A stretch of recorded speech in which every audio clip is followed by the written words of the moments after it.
ყური დაგიგუბდა? დარწმუნებული ხარ, რომ ეს უბრალო საცობის ბრალია? რა არის ყველაზე ხშირი მიზეზი ყურის დაგუბების? ყურის დაგუბების ყველაზე ხშირი მიზეზი არის გოგირდის საცობი, თუმცა სეზონის გათვალისწინებით ყურის დაგუბების მიზეზი ასევე შეიძლება იყოს წყალი. თუ ყური დამიგუბდა, როგორ გავარჩიო ეს საცობია თუ სხვა პრობლემა?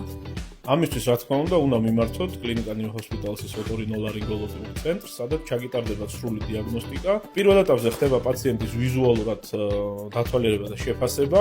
თუ გამოირიცხება გოგირდის საცობი, შემდგომ უკვე დამატებითი კვლევების გამოყენებით ხდება დიაგნოზის დაზუსტება. მართლა საშიშია თუ არა ყურის ჩხირება?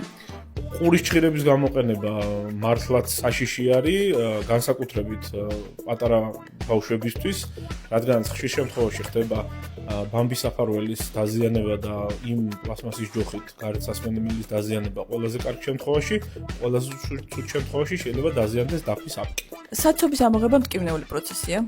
საცობის ამოღება, რა თქმა უნდა, არ არის მტკივნეული პროცესი, ადრე ხდებოდა სველი წესით და დიდი შპრიცით გამორეცხვა ხდებოდა და ხშირად გართულებებს იწვევდა, შემდგომ შეიცვალა ტექნოლოგია, ტექნიკა, ეხლა ხდება მშრალი წესით, რომელიც აბსოლუტურად უმტკივნეული არის და არანაირ დისკომფორტს არ უქმნის პაციენტს. ყურის დაგუბება ნიშნავს თუ არა ყოველთვის სმენის დაქვეითებას?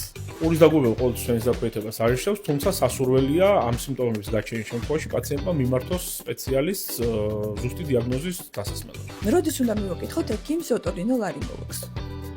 თუ გაწუხებთ სმენის დაქვეითება, ტკივილი ყურებში, დისკომფორტი, ხმაური, მაგ შემთხვევაში შეგიძლიათ მოგზავნდეთ ნიუ ჰოსპიტალსის ოტორინოლარინგოლოგიურ ცენტრში, რომელიც 24/7-ზე ფუნქციონირებს. ყურის პრობლემებს თვითმკურნალობით ნუ გადადებთ. სწორი დიაგნოზისთვის ეწვიეთ სპეციალისტს.